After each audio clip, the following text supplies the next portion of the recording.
आप सभी भाइयों को हमारे YouTube channel BR mission YouTube channel में स्वागत है। आज आप सभी लोगों के लिए जितने भी यूपी पुलिस और UPSI SSC GD चाहे जो भी ऑल एग्ज़ाम गवर्नमेंट एग्ज़ाम हो जिसमें हिंदी पूछा जाता है, उन सभी विद्यार्थियों और अपने भाइयों के लिए मैं एक छोटा सा नोट्स, ज़्यादा बड़ा तो है नहीं, लेकिन जो ये समझ जाइए जो चीज़ से आप जिसके कारण आप लोग सिलेक्शन से वर्जित हो जाते हैं, जिसको आप लोग सोचते हैं कि ये चीज़ शायद ना आवे, तो वही आपको सिलेक्शन से दूर रखता है। तो भाइयों, मैं आप लोगों के लिए एक छोटा सा जो है हिंदी का नोट्स है जो आप लोगों के बीच में लाए हैं। आप एग्ज़ाम से पहले एक बार इस वीडियो को देखकर ज़रूर जाइएगा।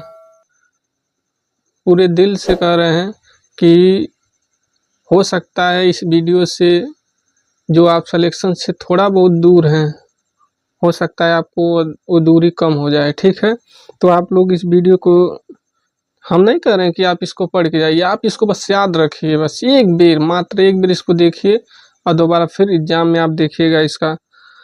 उसके बाद आप खुद कहेंगे, आकर वीडियो में कमेंट मारेंगे कि भाई आप जो वीडियो दिए थे उससे हमें बहुत कुछ एग्जाम में देखने को मिला, इसमें से बहुत सारे क्वेश्चन जो डायरेक्ट लग रहे थे। ठीक है भाई, तो देखते हैं क्या है इसमें। पहला, हिंदी विश्व का प्रमुख भाषा है। क्या है? हिंदी विश्व की एक प्रमुख भाषा है और भारत की राज्य भाषा है।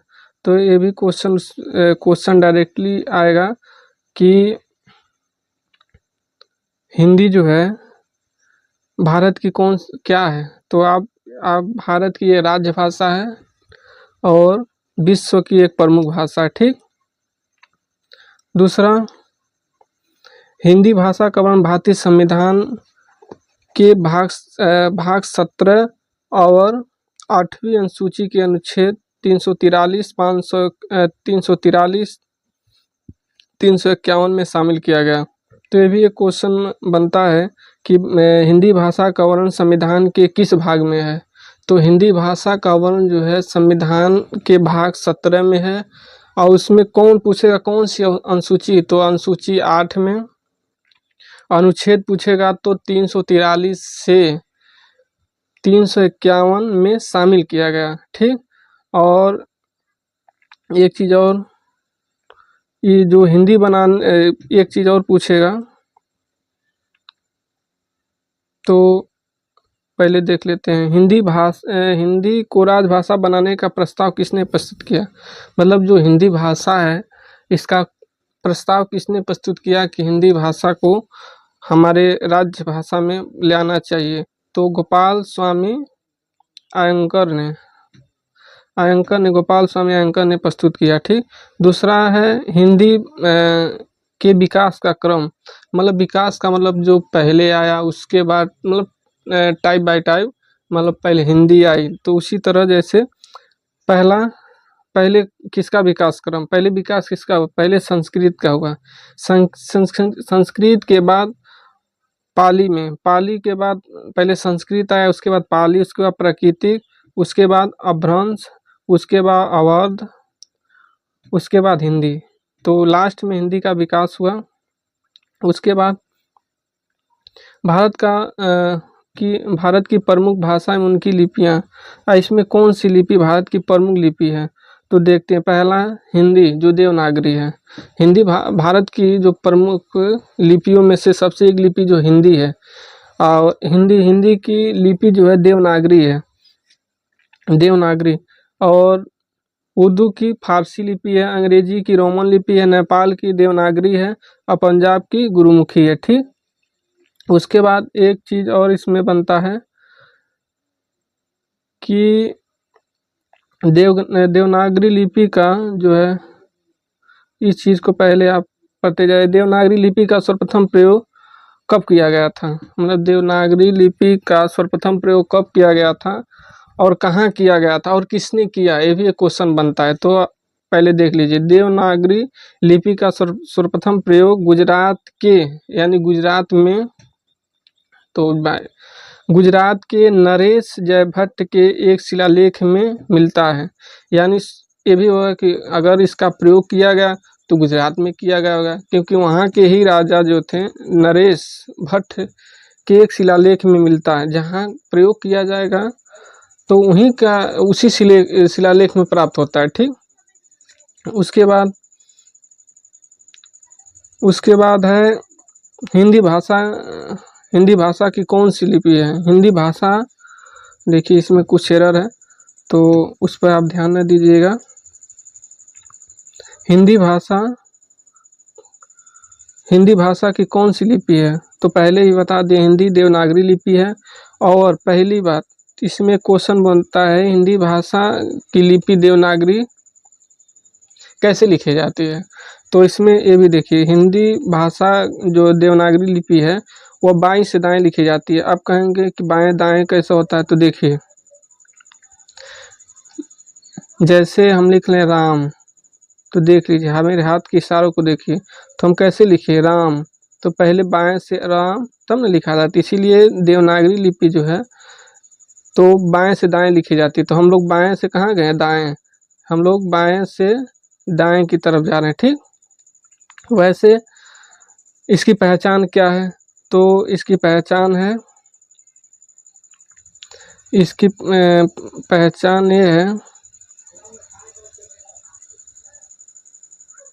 इसकी पहचान ये है कि एक क्षैतिज रेखा से है।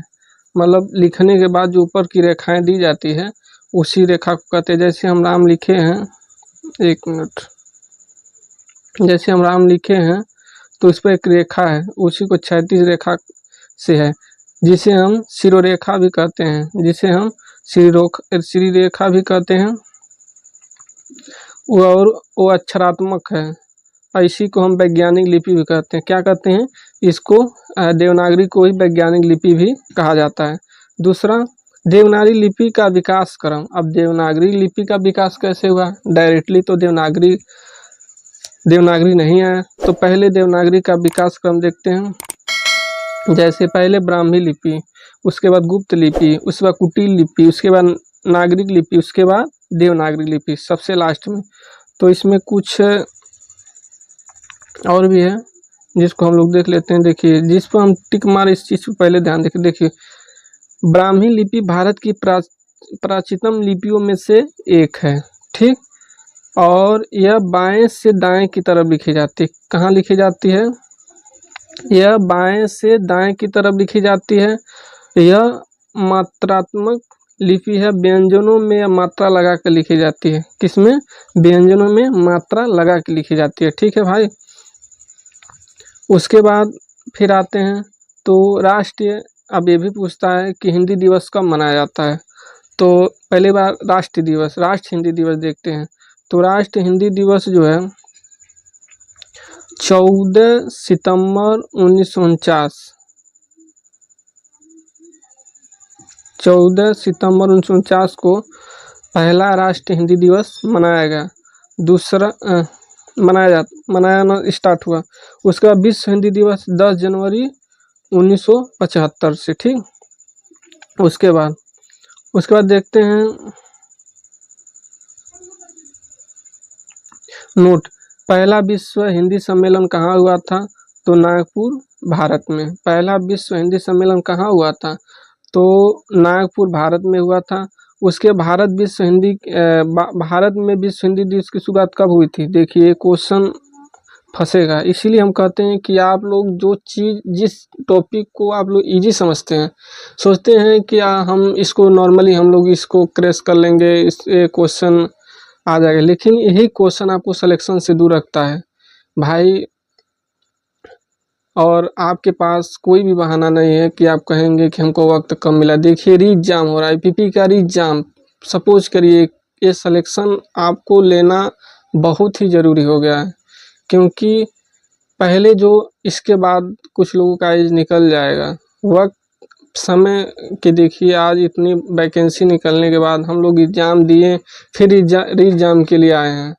तो बीच का गैपिंग जो है वह कंपटीशन को बढ़ा दे रहा है। यानी पहले का तुलना में अब बच्चे और अग्री हो गए हैं, यानी कंपटीशन और भी तेज हो गया है। इसीलिए आपको अधिक से अधिक मेहनत करना पड़ेगा भी। और आपको बस ये आप देखिए, सिलेबस की बात तो छोड़ ही दीजिए, सिलेबस सबका कंप्लीट होगा क्योंकि समय बहुत मिला था। जो लोग नहीं पढ़े उनकी बातें अलग है, उनके लिए तो एग्जाम तक भी सिलेबस नहीं कंप्लीट होगा। आपको बस 10 नंबर को देखना है, जो सिलेक्शन दिलाता है। जो छूटा है उस पर ध्यान दीजिए, फोकस कीजिए। आप उसी चीज़ को बार बार रटेंगे, ठीक है, अच्छी बात है, रटेंगे तो आपके अंदर वो चीज़ और अच्छे तरह से कैप्चर होगा। लेकिन जो चीज़ छूटा उस पर पहले फोकस किया जाता है। तो पहले हिंदी के जो मुख्य चीज़, इस पर फोकस कीजिए। जैसे भारत में हिंदी दिवस की शुरुआत कब हुई थी? देखिए, भारत में अब ये क्वेश्चन बनता है, भारत जो विश्व हिंदी दिवस की शुरुआत कब किया था? तो यह 10 जनवरी 2006 से स्टार्ट किया गया था। अब दूसरा देखते हैं कि भाषा परिवार, ये क्वेश्चन हमेशा ये तो लगेगा कि भाषा का परिवार, तो भाषा 2 परिवार होते हैं। पहला बहुरूपीय परिवार जो 73% बोली जाती है, दूसरा द्रविड़ परिवार जो 23% बोली जाती है। और हिंदी परिवार, अब देखिए हिंदी परिवार में देख लेते हैं।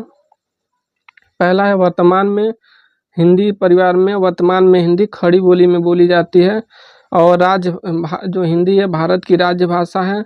और परिवार बहुरूपीय परिवार है और लिपि देवनागरिक। देखिए, इसमें अगर क्वेश्चन भी आता है कि वर्तमान में हिंदी भाषा किस बोली में बोली जाती है, तो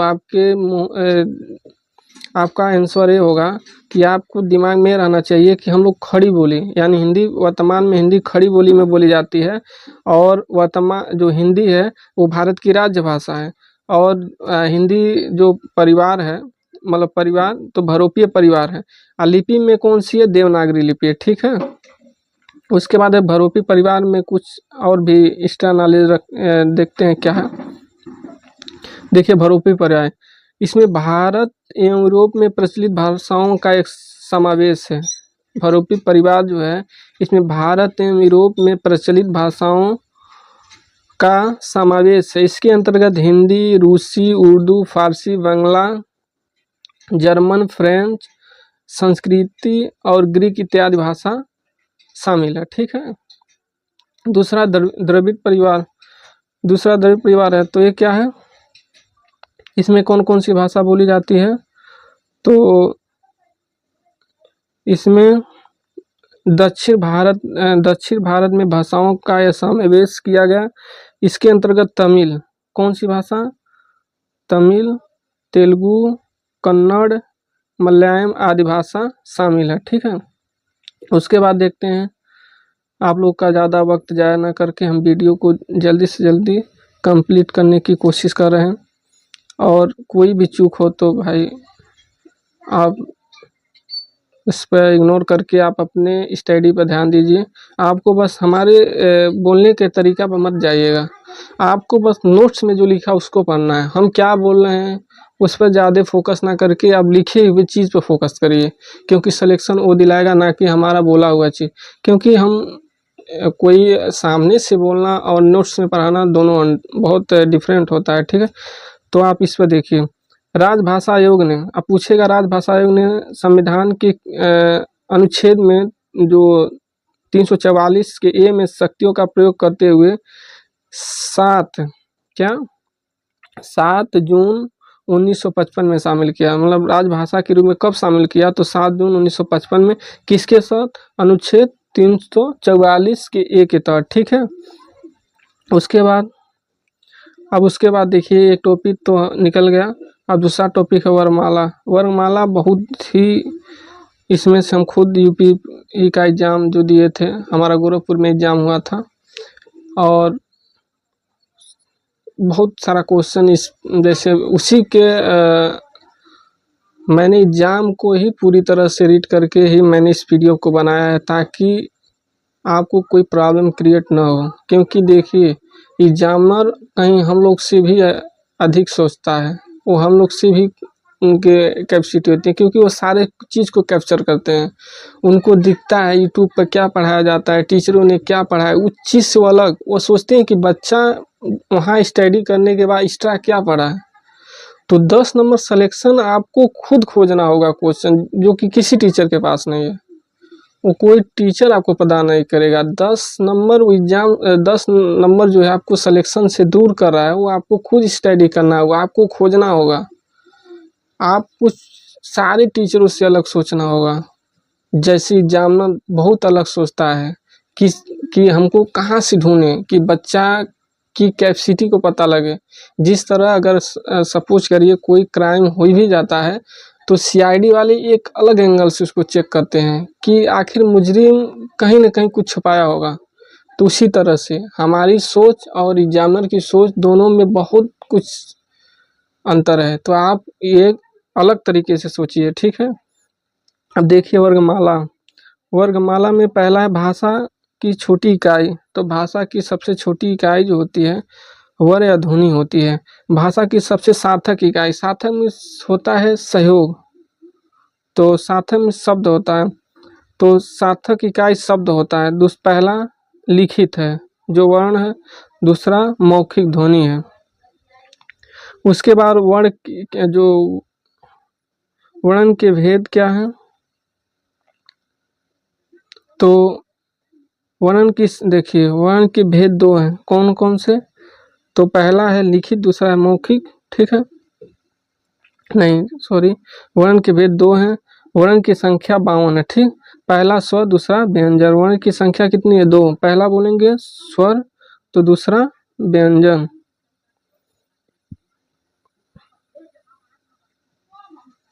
पहला स्वर दूसरा व्यंजन।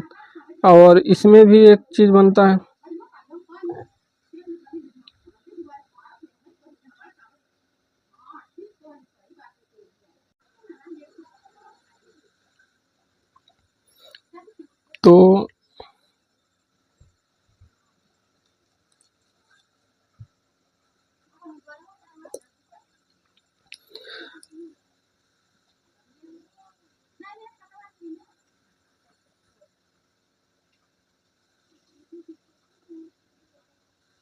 तो वर्ण के भेद क्यों ना, स्वर और व्यंजन। तो पहले देखते हैं स्वर। स्वर में क्या है, लिखने में 11 होते हैं, उच्चारण करने में 10। क्या ये भी पूछेगा स्वर कितने होते हैं, तो टोटल कितने होते हैं 21, लेकिन लिखने में 11, उच्चारण करने में 10। और व्यंजन देखते हैं, स्वर के अब उच्चारण के स्वर को ही कंप्लीट करने के बाद तो फिर व्यंजन को देखेंगे, क्योंकि एक एक को कंप्लीट करना सही रहेगा। देखिए पहला हस्त स्वर। तो हस्त स्वर एक मात्रिक स्वर है जिसमें क्या क्या आते हैं, तो हस्त स्वर में पहला आता है, हस्त स्वर में आते हैं अ, ई, उ, ऋषि। क्या क्या आते हैं हस्त स्वर में, देखिए पहला आता है ई, उ, ई, ऋषि, ठीक। बहुत छोटे हैं, इसको जूमबेट कर दे रहे हैं, ठीक। उसके बाद वीडियो लंबा होता जा रहा है, इसीलिए हमको बहुत तेजी से पढ़ना होगा। देखिए दीर्घ स्वर, ये द्विमात्रिक होता है और इसमें आ, ई, उ, ए, ऐ, ओ आता है, ठीक। और लुप्त स्वर, उसके बाद तीसरा है लुप्त स्वर। तो त्रिमात्रिक स्वर होता है, जैसे बाप रे, रोना, ओम, ये सब त्रिमात्रिक स्वर है। अब दूसरा जीव, जीव के आधार पर। जीव के आधार पर ये भी 3 प्रकार के होते हैं। पहला जीव के आधार पर ही स्वर 3 प्रकार के होते हैं। पहला अग्र स्वर, दूसरा मध्य स्वर, तीसरा पक्ष स्वर। अग्र स्वर में ई, छोटी बड़ी ए, ऐ, फिर मध्य स्वर में अ, और पक्ष स्वर में आ, उ, ओ, औ आता है, ठीक। अब आते हैं व्यंजन। व्यंजन में तो व्यंजन के भेद देखिए, व्यंजन में कितने व्यंजन के भेद, तो पहला है व्यंजन की संख्या। तो व्यंजन की संख्या टोटल 33 होती है। ये 3 प्रकार के होते हैं। पहला संपर्शी व्यंजन, अंतस्थ व्यंजन, उष्म व्यंजन, ठीक। तो संपर्शी व्यंजन में क वर्ग, च वर्ग, ट वर्ग, त वर्ग, प वर्ग, ये वर्ग सारे वर्ग शामिल हैं। अंतस्थ व्यंजन में अलावा और उष्म व्यंजन में स, देखिए बड़ा स, फिर पेट फरुआ स, फिर स, फिर ह, ये सब उष्म व्यंजन में शामिल है, ठीक। संपर्क व्यंजन कितने होते हैं, ठीक। तो आइए देखते हैं। तो पहला है क वर्ग। क वर्ग में क ख ग घ आते हैं। फिर और इसमें भी पूछेगा कि क वर्ग मतलब क वर्ग के उच्चारण में तो जो हमारी ध्वनि है कंठ से निकलती है, तो कंठ वर्ग भी कहा जाता है, ठीक। दूसरा है